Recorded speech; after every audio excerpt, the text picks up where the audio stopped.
So, you want to make a D&D character that can talk their way through any given problem. Maybe you're craving a break from the bloodshed and carnage of combat. Or maybe you just want to see how much trouble some off-the-cuff role-playing can get you out of, or perhaps into.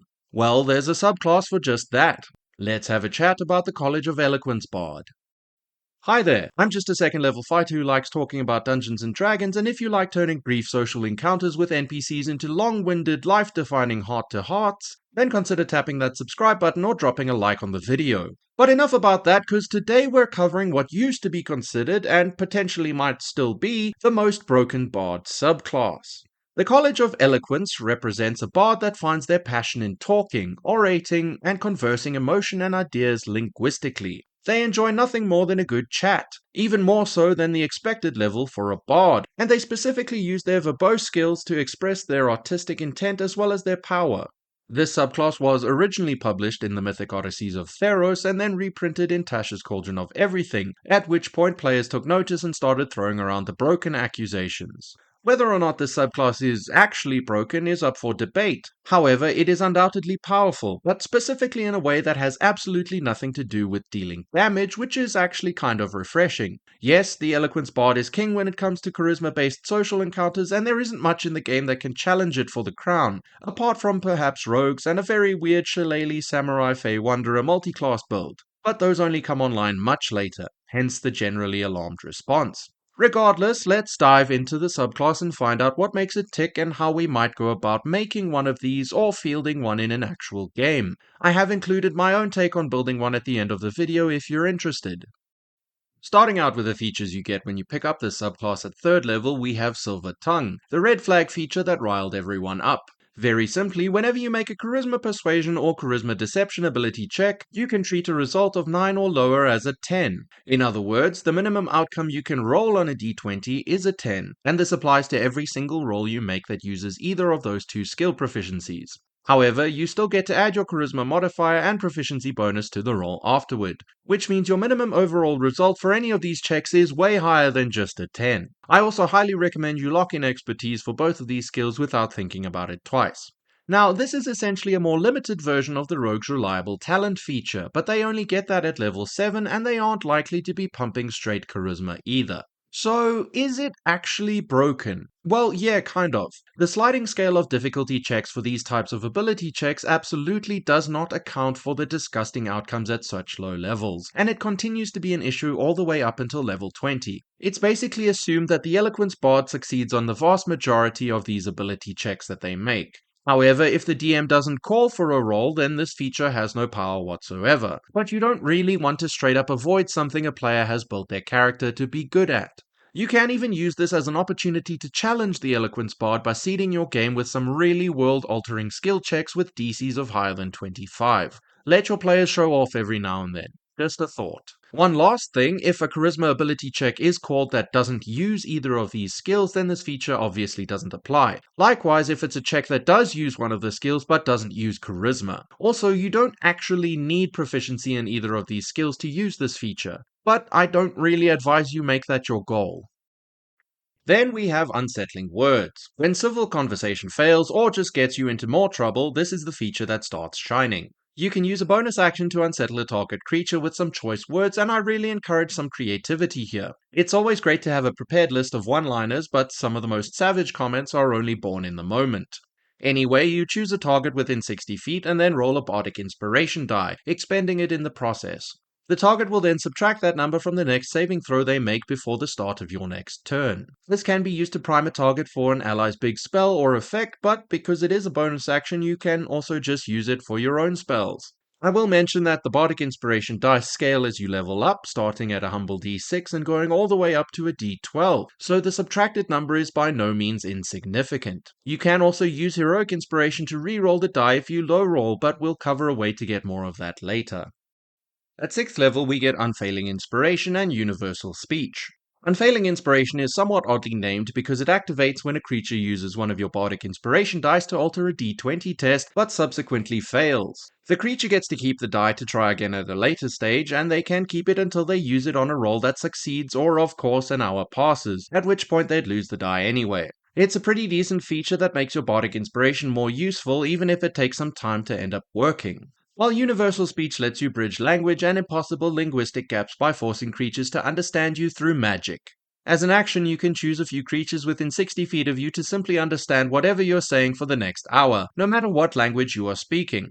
The number of creatures you can use this feature on equals your charisma modifier. Now, this feature works on all creatures regardless of the language they themselves speak. It even works on creatures that don't speak a language or even have the concept of communicating through language. So yeah, you can use this to talk to animals like a Disney princess if you like. However, this feature does not give you the ability to understand whoever you use it on, but for that there is always the Comprehend Languages spell. You can only use universal speech once per long rest unless you spend a spell slot of any level, which is pretty awesome. This is a very strange feature with little to no limitations. If you happen to find yourself in the right situation and your DM lets you roll a persuasion check on whatever should not physically be able to understand you, you may find yourself with an unexpected buddy, which is role-playing gold. Finally, at 14th level, we get our capstone feature, Infectious Inspiration. This is another one that modifies Bardic Inspiration, but in a very different way. Whenever a creature within 60 feet of you adds one of your Bardic Inspiration dice to a d20 test and succeeds, you can use your reaction to effectively bounce that die to another creature within 60 feet of you. Sadly, not yourself in this case. And you can also use this feature a number of times equal to your Charisma modifier per long rest. This is actually amazing and basically multiplies the effectiveness and longevity of your Bardic Inspiration dice. The dice themselves will still disappear 1 hour after originally being given out, but you can set up some crazy chain successes with this feature by bouncing the same Bardic Inspiration die over and over again. The feature is definitely appreciated because before now you've had to balance using Bardic Inspiration on allies and using unsettling words on enemies. This gives significant mileage out of a single Bardic Inspiration while freeing up the rest of your uses for hurling out insults and snatching souls. So, now that we've covered the features, what does the College of Eloquence Bard do exactly? Well, it turns you into a roleplay monster with some very respectable support capabilities. Yes, it does break social encounters where you are allowed to roll persuasion or deception checks. Success is all but guaranteed, and that's just a fact that you and your group will need to come to terms with, but that's kind of the point here. The Eloquence Bard can push the envelope and is probably the most likely bard to actually seduce a dragon. Just embrace the chaos and see where the dominoes fall once words have been said. However, the buffs and quality of life upgrades to Bardic Inspiration cannot be overlooked. They unironically make me want to play a bard, and I'll be honest, it's my least favorite class for a number of reasons. The limited scope of vanilla Bardic Inspiration being pretty near the top of the list. But if you want to play a leader-type character that leads through words and not outright violence, this is a fantastic choice to go with. As an alternative to the vanilla struggling musician archetype associated with bards, or the popular Skald-type battle bard concept, the Eloquence Bard offers a look at a bard that uses words first.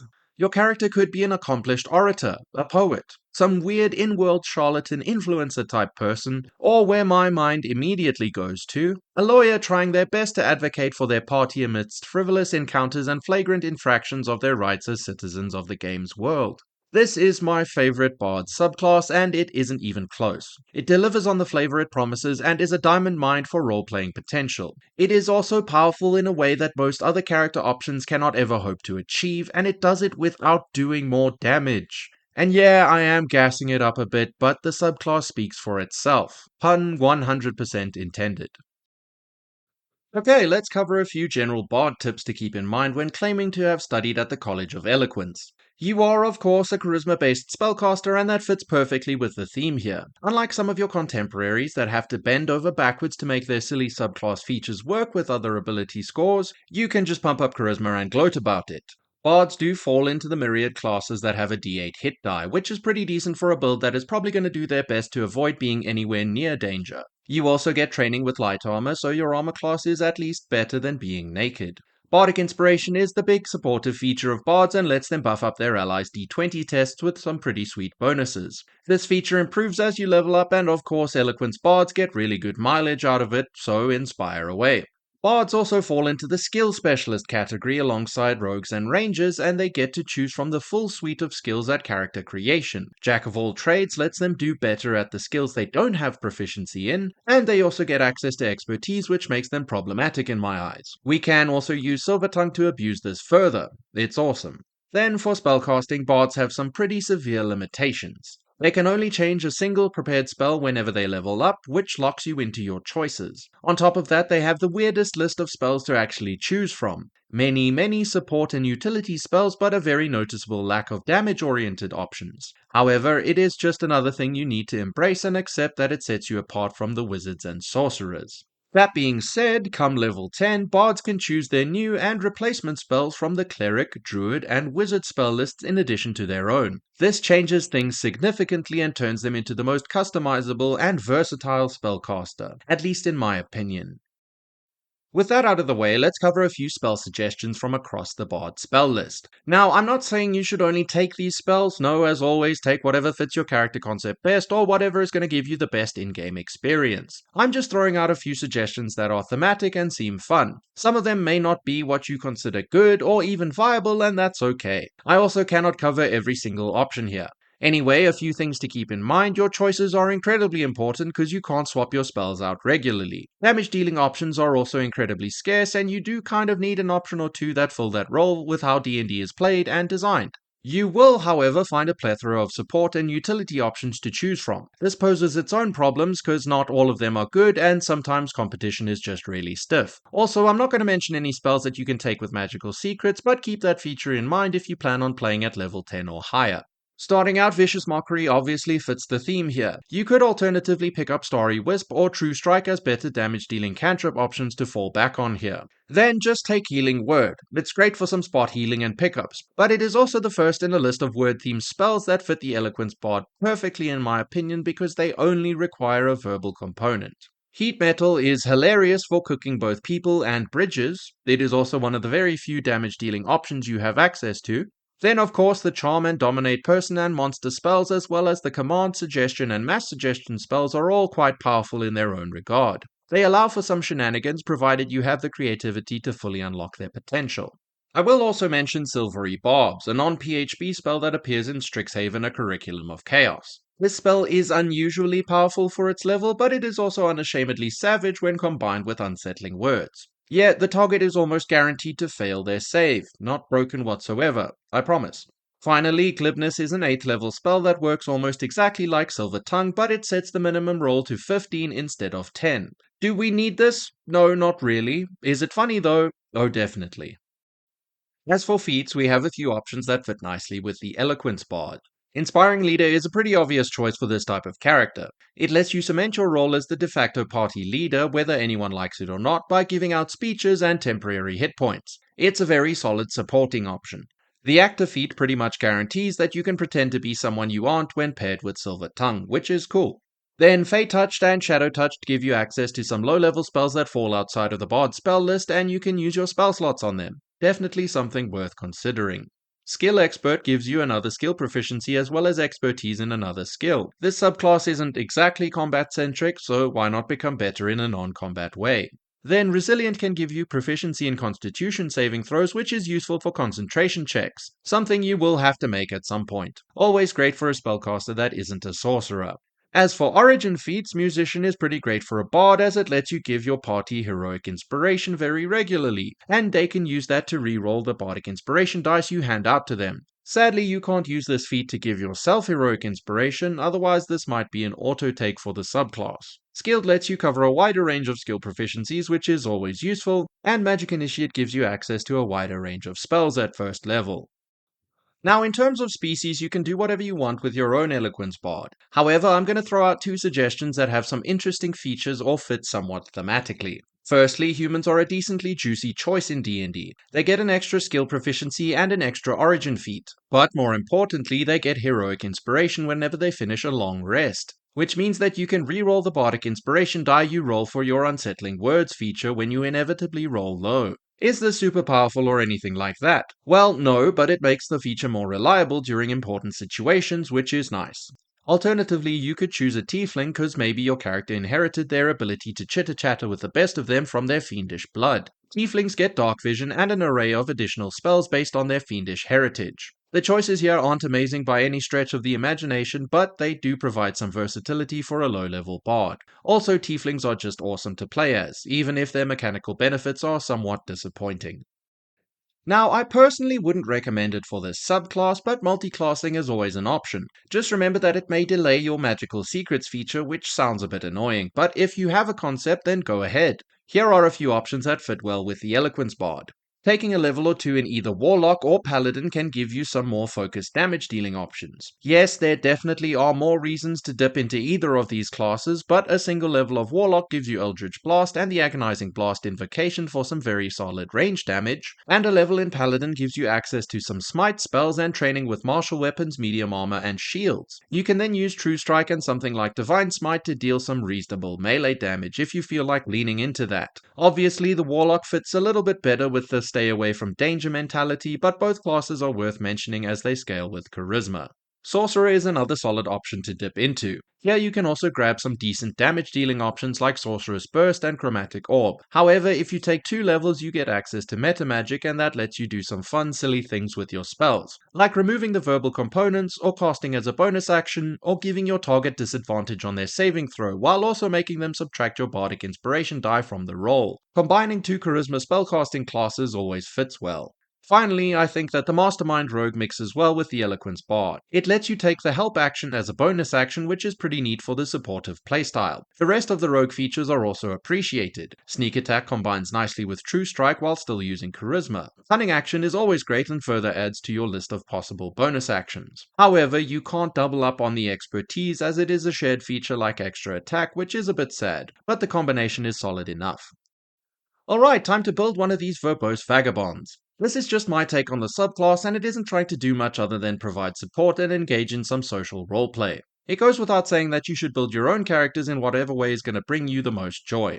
Anyway, we're starting as a human to get heroic inspiration for unsettling words rerolls and the extra origin feat. Musician in this case, to hand out heroic inspiration to our party members. Yes, our little orator can rock out a sick lute solo when the situation demands. As for our ability scores, we'll use the standard array to get 15 Charisma, 14 Constitution, and 13 Dexterity. Depending on what skills you want to specialize in, assign the other 3 stats accordingly. They make very little difference to the build. Then, using the Charlatan background, we'll pump up Charisma to 17 and Dexterity to a reasonable 14. We also get the skilled feat here, but I'm going to be a bit frustrating and not suggest what proficiencies to actually take. Sorry, not sorry. What I will suggest is covering all of the charisma skills, or persuasion and deception at the very least. We will obviously be choosing expertise in those 2 later on, and potentially taking expertise in intimidation and performance once we get the second batch of expertise. But again, it's all just personal preference. So, how does it play? There's going to be a lot of talking, some mild leadership, and of course a good amount of support. Yeah, this is the perfect recipe for a slimy defense lawyer, which sounds like fun. As for the choices we'll be making at higher levels, we're going to grab Inspiring Leader as soon as possible while pumping our Charisma up to 18. Then at 8th level, we'll take Skill Expert to get another skill and expertise, once again put it where you fancy. But here we'll take a point of Dexterity, setting it to 15. 12th level sees us cap out our Charisma with an ability score increase. I don't particularly mind delaying this to this point over taking it at level 8, but it's just a personal choice. 16th level sees another ASI, this time taking a +1 to Dex to set it to 16, and then throwing the other +1 to one of our other odd-numbered ability scores. You could just take a specific feat that gives Dex here, but nothing is speaking to me. Finally, at 19th level, we'll take either the Boon of Fate to cause even worse saving throws for our enemies, or the Boon of Skill to just get proficiency in all of the skills. Either works fine here, and you could even consider one of the others. Boost Charisma and hope for another epic boon at some point to reach 22, as I usually suggest. But yeah, that's the build. Nothing too exciting or complex. Finally, I just wanted to show you how absurd Silver Tongue is. So here are the minimum outcomes for a Charisma, Persuasion, or Deception ability check you make once you unlock the feature. We're assuming you have expertise in the skills and that you're following the Charisma progression I used in my build. Anyway, at level 3, the lowest outcome you have for a straight roll is 17, which is utterly disgusting and a mild cause for alarm, and yes, this is still the case even if you roll a 1. As you can see, the results scale up until it reaches a very silly minimum outcome of 27 once our Charisma modifier sits at 5 and our proficiency bonus sits at 6. I will also add that these numbers are entirely unaffected by disadvantage and can only be reduced by actual subtractions once the roll has been made. And yeah, rogues can also achieve this level of absurdity in a wider range of skills, but it's still crazy. The issue mainly lies with expertise, at least in my opinion. That mechanic kind of ruins the immersion for a bunch of classes, but that's a rant for another day. Alright, that was the College of Eloquence Bard. The subclass that talks real good. As mentioned, it's my favorite subclass for my least favorite class. Mainly because it subverts my main issues with the class itself. Anyway, if you've made it this far into the video, then you're a legend and I really appreciate you. How do you feel about this subclass, its theme, and of course the slightly busted silver tongue feature? Would you ban it from your table? Or would you advocate for its existence using your own silver tongue? But yeah, that'll do it for this one. Cheers.